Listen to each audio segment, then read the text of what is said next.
루터는 이 빌레몬서를 통해서 사랑의 위대한 본을 발견했다 그랬습니다. 왜냐하면 모두 영적으로 하나님께서 도망친 자들인데 이런 면으로 볼 때 주인에게서 도망친 오네시모와 같은 똑같은 사람들인데 오네시모가 바울의 중재로 빌레몬에게 용서를 받은 것처럼 성도들 역시 그리스도의 놀라운 중보로 말미암아 그리스도의 구속, 죄 씻음, 구원을 얻었기 때문입니다. 그래서 루터는 빌레몬서는 사랑의 위대한 본이다 이렇게까지 얘기했습니다. 그렇다면 우리가 이 빌레몬서는 그리스도 안에서 성숙한 하나님의 자녀들에게 있어야 될 용서라는 부분을 다루고 있습니다. 진짜 성숙한 성도는 잘못했을 때는 용서를 구해야 되고요. 또 자기에게 용서를 구하는 사람에게는 용서할 줄 알아야 됩니다. 이것이 참 신앙이에요. 그런데 사람들은 용서하려고 하지 않아요. 절대로 용서하려고 하지 않고 또 그 이상해서 용서 받으려고 하지도 않습니다. 나는 나 좋을 대로 사니까 너는 너 좋을 대로 살아 뭐 이런 형태인데 근데 바울은 이 문제를 다루면서 그냥 막무가내로 막 다루지 않습니다. 사도의 권위를 내려놓고 갇힌 자로서 그가 빌레몬에게 편지를 보내면서 기도합니다. 그리고 6가지로 그의 삶을 아주 자세하게 설명합니다. 그게 4절부터 7절까지의 기록인데요. 그 기록에 보면 한 6가지 정도로 빌레몬을 이게 세상 말로 말하면 띄워줍니다. 너를 볼 때마다 이런 모습이 참 너에게 있다는 것이 참 감사하다 하면서 그걸 띄워줍니다. 기도하면서 뭘 놓고 있냐면 근데 네가 믿음으로 시작했다고 한다면 뭐로 끝나야 됩니까? 사랑에까지 이르러야 된다는 겁니다. 그래서 베드로전서에 기록한 대로 믿음의 덕을 덕의 지식을 지식의 절제를 절제 인내를 인내 경건에 형제 우애를 더하는 그래서 믿음은 출발점이라고 한다면 사랑은 우리가 서야 될 부분입니다. 완전히 서서 살아가야 될 삶의 부분이거든요. 그래서 이 빌레몬에게 너에게 이 6가지 아름다운 모습이 있는데 그 모습은 내가 사랑이라고 하는 것이 너에게 있는지 없는지 그걸 통해서 확인하고 싶다. 그리고 그 문제를 위해서 기도합니다. 그게 바울이 하나님 앞에 감사하면서 기도하고 빌레몬을 위해서 기도했던 아름다운 기도의 제목입니다. 이렇게 본다면 바울이 기도했던 기도의 제목은 빌레몬이 용서할 수 있는 용서를 받아들일 줄 아는 사람이 될 수 있게 해달라는 기도를 드렸던 겁니다. 우리도 마찬가지입니다. 신앙이 성숙한 것 같아도 뭘 보면 아냐면요. 용서할 때 용서하냐 용서하지 못하냐 보면 알아요. 그리고 용서를 받아들일 줄 모르고 그리고 자기가 잘못했으면 용서를 구할 줄도 알아야 되는데 그런 면들이 결여되어 있다면 기도해 주셔야 됩니다. 하나님 저의 신앙이 아직도 성숙하지 못한 상태에 있다면 자라가게 하옵소서. 하나님이 기대했던 사랑의 성품을 가지고 살아낼 수 있도록 하나님 은혜를 베풀어 주옵소서 기도하셔야 됩니다. 그래서 오늘 빌레몬서는 그런 의미로 본다면 우리의 삶을 돌아보게 하고 내 삶을 올곧게 세우는데 너무나도 중요한 짧지만 한 장의 서신 속에 바울이 뭘 놓고 그렇게 강력하게 기도했는지를 우리가 엿볼 수 있습니다. 오늘 1절 보시면 바울은 자신을 그리스도 예수를 위해서 갇힌 자라고 얘기합니다. 이 갇힌 자라는 이 표현은 4번 나옵니다. 1절, 9절, 10절, 13절. 그러니까 빌레몬의 마음에 감동을 주려고 했습니다. 감동을. 계속해서 그가 용서하는 사람이 되기를 원했던 거죠. 사실 노예가 잡히면 생사여탈권이 주인에게 있었습니다. 죽여도 됐고요. 얼마든지 자기 멋대로 할 수 있었습니다. 그런데 살려줘도 이마에는 화롯불로 지진, 마치 말을 자기 말의 소유라고 했을 때 인을 찍는 것과 같은 F자를 새기도록 되어 있었습니다. 그래서 도망자 라틴어를 보면 푸지티비우스라는 단어인데요. 이 첫 글자가 F자입니다. 그러니까 도망자가 잡혀서 돌아와서 그를 용서한다 할지라도 이마에는 뭘 찍습니까?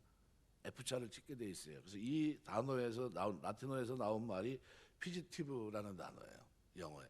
그러니까 이건 뭡니까? 이게 얼마든지 그 이상으로 나갈 수 있는 거예요. 그 주인이 그렇게 했다고 해서 문제가 될 게 하나도 없어요. 그 시대에서 그를 용서했다 할지라도 이마에는 뭘 찍습니까? 낙인을 찍을 수 있는 겁니다. 근데 이런 모든 것들을 일련의 사고, 일련의 일들을 염두에 두고 나중에 어떻게 오네시모는 바울의 말을 믿고 돌아가고요. 바울은 내가 네가 사랑이 있는 줄 안다 하면서 그 모든 것들을 어떻게 그가 그리스도 안에서 형제로 대할 것을 얘기하고 있습니다. 그리스도 안에 형제 됐는데 그 사람에게 낙인을 찍을 수 있을까요? 엄밀히 말하면 세상에서는 찍을 수 있지만 예수 안에서는 낙인을 찍지 못했을 겁니다. 그러니까 이런 것들을 전체 염두에 두고 심지어 무슨 얘기를 합니까? 그는 내 신복이다. 그리고 그는 우리의 복음의 동역자다. 함께 갇힌 자다. 하나님의 사랑을 받는 자다 하면서 어떻게 해요? 온통 좋은 수식어를 그에게 집어넣습니다. 지난날에는 무익했지만 이제는 유익한 자가 되었고 하나님의 복음에 이렇게 열정적인 사람이 됐다는 거죠. 그러면서 그에게 뭘 얘기합니까? 계속 끊임없이 기도하면서 네가 용서하는 사람이 되길 원한다는 거예요. 내가 너를 위해 기도하고 있는데 이 6가지 면을 보니까 진짜 너무나 멋있다는 거예요. 그리고 네 모습에 하나의 부족한 점이 있는데 그걸 내가 이번에 확인할 거라는 겁니다. 그게 사랑이에요. 용서를 구하는 자에게 용서해 주면서 그 모든 죄를 덮어주는 이 모습을 빌레몬서가 다루고 있습니다. 바울은 자기에게 대해서 사도보다도 더 영광스러운 표현을 쓰고 있는데 그것이 뭐냐면 그리스도 예수를 위해서 갇힌 자라는 뜻입니다. 복음을 전하다가 로마의 감옥에 갇힌 자 된 바울이 빌레몬에게 편지를 썼습니다. 예수를 위해 갇힌 자 된 바울은 아마 이거는 아포스톨로스라는 이 사도라는 이 명칭보다도 더 멋있는 수식어예요. 예수님 때문에 갇혀있는 복음을 위해서 헌신되어 있는 자신을 표현했던 가장 영광스러운 표현입니다. 예배소 3장 1절 보면 그리스도 예수의 일로 갇힌 자 된 나 이렇게 얘기합니다. 또 4장 1절에도 주 안에 갇힌 내가 이렇게 얘기합니다. 바울에게 있어서 그의 옥중 체험은 수치스러운 것이 아니었습니다. 왜냐하면 그리스도 예수의 복음을 위해서 그는 지금 갇혀있기 때문에. 그래서 이는 여기 우리의 사랑을 받은 자요 동역자인 빌레몬에게 편지를 보냅니다. 이 사랑을 받은 자요라는 건 아가페토스라는 말은 사랑을 받을 만한 그죠? 받을 만한 이런 뜻입니다. 그래서 1장 7절 보면 에바브라나 골로새 4장 7절 보면 9절 보면 두기고 오네시모 또 골로새 4장 14절 보면 누가 이런 사람들이 다 뭡니까? 사랑받는 자들이에요. 우리가 하나님의 복음을 위해서 사랑받는 자들 되시길 주의 이름으로 축원합니다. 어떤 사람이 사랑받는 사람들입니까? 용서를 구할 줄도 알지만 용서도 할 줄 아는 사람이 사랑받는 사람들입니다. 이 복음 안에서 갇힌 사람들, 이 복음을 위해서 헌신된 사람들입니다. 그래서 여기 동역자라고 시네로고스라는 말은 목적을 가지고 같이 수고하는 사람을 말합니다. 같은 목적을 가지고 수고해요. 우리 교회가 같은 목적을 가지고 수고하고 있어요. 선교와 구제라고 하는 하나님의 영광을 위해서 내 뜻을 내려놓고 하나님의 뜻을 붙잡고 있습니다. 동역자예요, 동역자. 동역자들 가운데 살다 보면 별일이 다 있습니다. 인간이 살다 보면 인간이 약해요. 그래서 어떻습니까? 허물도 보이고요. 약함이 허물투성입니다. 그래서 어떻게 상처를 입을 수도 있고 상처를 줄 수도 있어요. 그럼 뭐가 필요할까요? 용서가 필요한 겁니다. 우리 하나님의 용서를 구할 때 먼저 우리가 용서할 수 있는 마음 달라고 기도하시길 주의 이름으로 축원합니다. 이게 있어야 돼요. 그래서 2절에서 수신자 빌레몬에게 사랑을 받는 동역자라고 말했는데 바울이 빌레몬을 사랑하고 소중히 여겼다고 하는 것을 증명해 주는 근거입니다. 바울은 그를 동역자로 부릅니다. 그래서 빌레몬과 함께 여러 사람의 이름이 등장하는데 아비아, 그러니까 가장 사랑받는 자매, 또 우리와 함께 군사된 아기뽀, 말주인이란 뜻인데요. 내 집에 있는 교회에 편지한다. 아비아는 빌레몬의 아내였을 겁니다. 또 군사 아기뽀는 빌레몬의 아들이었고요. 골로새 4장 16절 이하를 보면 골로새에서 멀지 않은 라우디아교에서 복음을 전하던 전도자, 이 사람이 아기뽀입니다. 16절 17절에 보면 이 편지를 너에게 읽은 후에 라우디아 교회인 교회에서도 읽게 하고 라우디아 교회에서 오는 편지를 너희도 읽으라. 아기뽀에게 이르기를 주 안에서 받은 직분을 삼가 이루라고 하라. 골로새 4장 16절 17절 말씀인데요. 아기뽀는 빌레몬의 아들입니다. 이 말씀을 통해서 우리는 아기뽀가 복음을 위해서 열심히 일했던 전도자였다는 사실을 알 수 있습니다. 그런데 이 빌레몬서에서는 아기뽀를 군사라고 호칭합니다. 그러니까 그리스도 예수의 선한 군사 아기뽀에게 편지한다고 바울은 말합니다. 이 주님을 위해 군사의 칭호를 받은 사람은 얼마나 영광스러운 사람입니까? 이 편지는 빌레몬 집안 식구들에게 띄워진 서신입니다. 그 다음에 바울은 내 집에 있는 교회에게 편지한다 그랬어요. 그러니까 이 말씀을 통해서 골로새 교회 예배는 빌레몬이라는 사람의 집에서 드려졌다는 것을 알 수 있습니다. 여러분, 초대교회에서 가정 중심의 예배를 드렸는데 예루살렘에는 마가의 집이, 빌립보에는 루디아의 집, 이런 식으로 많은 사람들이 자기의 집을 내놨습니다. 그래서 초대교회 그리스도인들은 예수 그리스도를 받아들일 때 자기의 집을 예배의 처소로 내어놓으면서 하나님 앞에 이렇게 살아갔던 헌신적인 사람들이죠. 그러니까 이게 복음을 위해서 자기의 집을 개방했던 일이기 때문에 1세기에 헌신적인 그리스도인의 한 사람이 바로 이 빌레몬입니다. 그의 집은 골로새 성도의 신앙의 요람지가 되었을 겁니다. 그래서 골로새 2장 1절 보면 바울이 골로새를 방문한 일이 없다고 기록합니다. 그런데 그렇다면 빌레몬 자신이 예배소까지 와서 바울에게 복음을 듣고 돌아가서 골로새 교회를 설립한 주동적인 인물이 됐을 확률이 대단히 높습니다. 그래서 19절 말씀에 보면 나 바울이 친필로 써노니 내가 갚으려니와 너는 이외에 내 자신도 내게 빚진 것을 내가 말하지 아니하노라. 무슨 빚을 졌을까요? 복음의 빚입니다. 이게 무슨 얘기냐면 바울에게 와서 복음을 듣고 골로새 교회를 설립했던 주동적인 인물이었다는 거죠. 빌레몬은 네 빚을 나에게 갚으라. 네가 하나님의 사랑을 입은 자가 되었다고 한다면 너는 또한 용서하는 자가 돼야 된다는 거예요. 그걸 위해서 바울은 기도했던 겁니다. 그래서 사도행전 19장에 보면 예배소에서 3년간 바울의 행적이 기록되어 있는데 예배소와 골로새는 멀지 않습니다. 그러니까 초대교회 이런 헌신된 그리스도인들 때문에 복음을 세계로 향하고 전파하고 나갈 수 있었는데 그 중심에 누가 있었습니까? 빌레몬이 있었다는 거예요. 그러니까 3절에도 보면 하나님 우리 아버지와 주 예수로부터 이게 뭐뭐로부터라고 하는 이 전치사 아포는 영어의 프롬입니다. 그러니까 출처와 기원을 나타냅니다. 은혜와 평강의 기원은 하나님과 예수 그리스도라는 겁니다. 그래서 여기 보통 우리가 은혜와 평강은 이제 인사말이 많이 나오는데요. 은혜는 헬라식 인사입니다. 그래서 은혜란 말은 받을 자격이 전혀 없는 사람들이 다른 이들에게 호의를 입을 때 쓰는 말이 은혜입니다. 그래서 이 뜻은 이런 겁니다. 당신도 많은 호의를 입고 인생을 사십시오라는 거야. 그런 인사를 헬라 사람들이 했던 거고요. 또 평강 샬롬이란 이거는 우리가 에이레네라는 말은요. 이거는 히브리 사람들의 인사법입니다. 평강이 당신에게 있을지어다라는 거예요. 그런데 바울은 은혜와 평강, 즉 두 가지 유명한 인사법을 동시에 사용하고 있습니다. 왜요? 그리스도 안에서 우리에게 필요한 이 두 가지가 다 뭐예요? 필요하기 때문입니다. 그래서 기독교적인 개념으로 볼 때 이 은혜는 하나님 앞에서 도무지 구원받을 자격이 없는 오늘 우리가 그 하나님의 놀라우신 은혜로 죄사함 받고 하나님의 자녀가 되는 것을 말합니다. 예배소 2장 8절 너희가 그 은혜로 인하여 믿음으로 말미암아 구원을 얻었나니 이것이 너희에게서 난 것이 아니요 하나님의 선물이다. 이 하나님의 은혜를 체험한 사람들만이 평강의 비밀을 압니다. 이 땅에 평강의 왕으로 오신 그리스도를 통해서 영접하고 하나님의 자녀가 되면 우리가 이 은혜와 평강 가운데 거하게 되죠. 이 은혜와 평강 이 순서는 뒤바뀐 적이 없어요. 한 번도 평강과 은혜라고 얘기한 적이 없어요. 은혜와 평강입니다. 은혜 없이는 하나님이 주시는 평강을 체험할 수가 없습니다. 바울은 이 놀라운 은혜와 평강이 빌레몬에게 있기를 원했던 거죠. 그러면 이 인사말 속에서 우리가 한 두 가지 정도를 생각할 수 있습니다. 이들은 누굴까요? 복음을 위해서 수고한 자들이라는 겁니다. 복음을 위해 빚진 것을 갚을 수 있는 그러한 사람으로 열려져 있었다는 겁니다. 바울은 이들이 자라가기를 원했어요. 어느 정도까지요?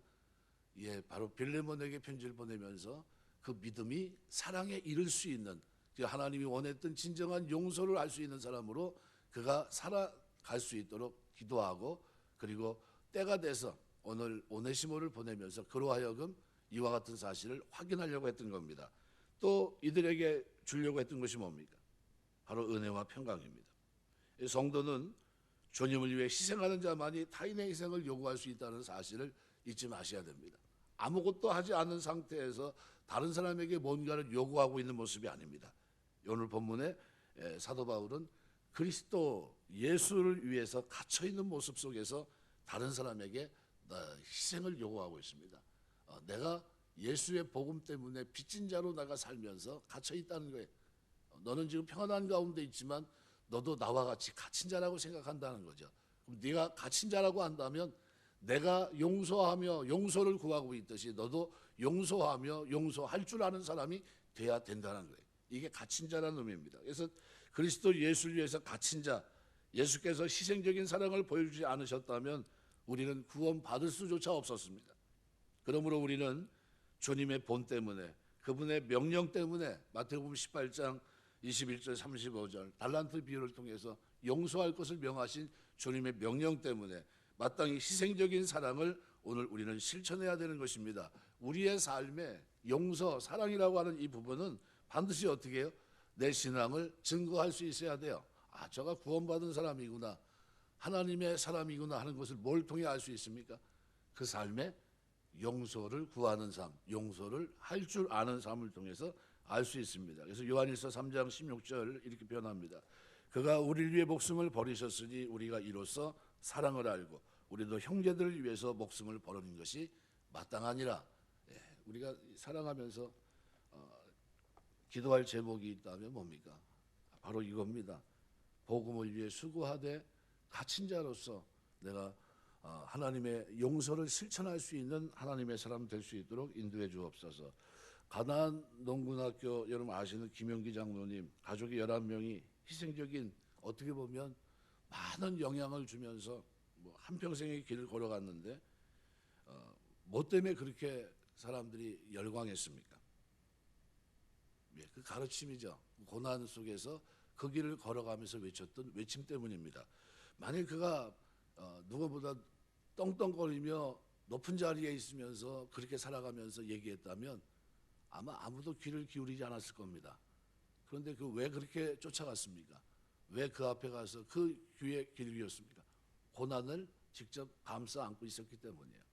그것도 자기 혼자가 아니라 11명의 자기 식구들이 이 고난의 자리에서 그 길을 걸어가면서 기꺼이 헌신했기 때문이죠. 그래서 그의 가르침이 전달되어 있었던 겁니다. 그런 의미로 본다면 오늘 우리의 삶도 대단히 중요합니다. 내가 그리스도의 복음으로 인한 고난, 이 속에서 함께하고 있다는 사실을 잊지 마셔야 됩니다. 두 번째는 성도들은 함께 전우의식을 가져야 됩니다. 그리스도 우리와 함께 된 군세된 자, 디모데후서 2장 3절 보면 내가 그리스도 예수의 좋은 군사로 나와 함께 고난을 받을지니 그랬습니다. 우리가 교회에서도 참 어려운 부분들이 있어요. 어떤 부분이 어렵습니까? 하지 않는 걸 할 때입니다. 그게 참 그런 분들이 참 귀합니다. 근데 조용히 말없이 섬기면 얼마나 귀한지 몰라요. 그러니까 그런 분들을 위해서 기도해 주셔야 됩니다. 하나님 말없이 조용히 성도들과 함께 그리스도의 아름다운 향기를 바라며 섬기는 일들에 하나님께서 어떻게 은혜를 베풀어 주옵소서. 왜요? 고난인 줄 뻔히 힘든 거 뻔히 알면서 짊어지고 가고 있는 거거든요. 그럼 그들을 위해서 어떻게 해요? 우리가 기도할 때 뭐가 있어야 됩니까? 은혜와 평강이 넘치게 하옵소서. 하나님이 주시는 은혜와 평강이 떠나가지 않도록 늘 지켜주옵소서. 기도해야 됩니다. 바울은 병이 들면서까지 빌립보 교회를 위해 수고를 아끼지 않았던 에바브로디도를 향해서 빌립보 2장 25절 보면 함께 수고하고 함께 군사된 자라고 표현합니다. 그러니까 성도는 군사된 자예요. 그래서 오늘 본문의 아기뽀를 얘기하면서 자매 아비꼬와 우리와 함께 병사된 군사된 아기뽀와 내 집에 있는 교회에 편지한다. 여기 병사라고 됐지만 지난 성경에서는 군사로 표현하고 있습니다. 말씀을 맺겠습니다. 기도할 제목이 있다면 복음을 위해 수고하는 삶이 되게 하옵소서. 복음을 위해 빚진 것을 갚되 어떻게 해요? 사랑과 용서를 실천하며 갚는 삶이 되게 하옵소서. 또 은혜와 평강이 있게 하옵소서. 이것은 우리가 기도해야 될 아름다운 제목인 줄 믿습니다. 그 은혜와 평강이 저와 여러분의 삶 속에 살아가는 걸음 속에 늘 충만케 되시길 주의 이름으로 축원합니다. 기도하겠습니다.